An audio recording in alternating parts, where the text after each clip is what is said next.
Hi everyone. I thought I might make some videos of myself doing different things around the house since, we're all stuck inside. So I'll show you the different things that I've been doing while I'm home, and then you could try these things out yourself.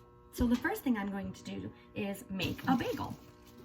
So you're going to need some things. You're going to need bagels.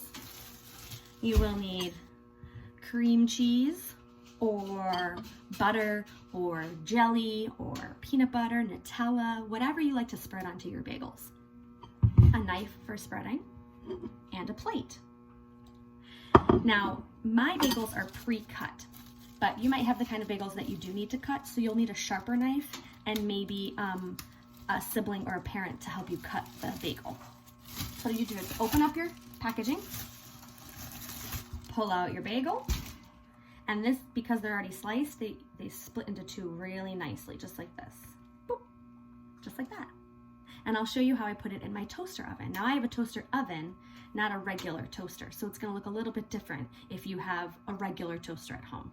But I'm gonna show you how to toast a bagel in a toaster oven. Okay, this is my toaster oven. Now, some of you might have a regular toaster, and that's going to look a little different. I have a toaster oven. So I have to open the oven. It's a little dirty, I should clean it. Maybe I'll make a video about how to clean a toaster oven.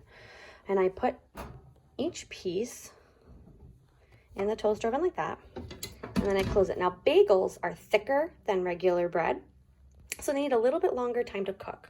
So I come over here and I make sure that it's on the toast setting, and I'm going to turn my dial up in between light and medium.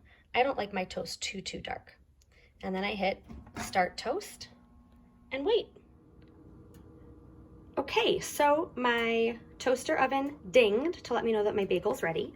So I'm gonna open it back up and carefully, because they're hot, carefully pull out my bagel, putting it on my plate. And now I'm going to spread the cream cheese. I get my knife and I dip it into the cream cheese. I like to take a little bit at a time and spread it around instead of like one big glob. You take your bagel and you just spread. Now, because the bagel's warm, it should spread pretty easily. You're gonna do that on your whole bagel. Spreading it around, spreading it around. I'll do the same thing on the other bagel. And maybe this half you want to put something different on there. You could put butter on one half and put cream cheese on the other. You could do butter and jelly. You could do, like I said, Nutella. Nutella is yummy too. It also depends on the type of bagel that you have. You could also get flavored cream cheese. I mean, go nuts, right? So there we go. There is my 2 bagels with cream cheese ready to eat. Enjoy.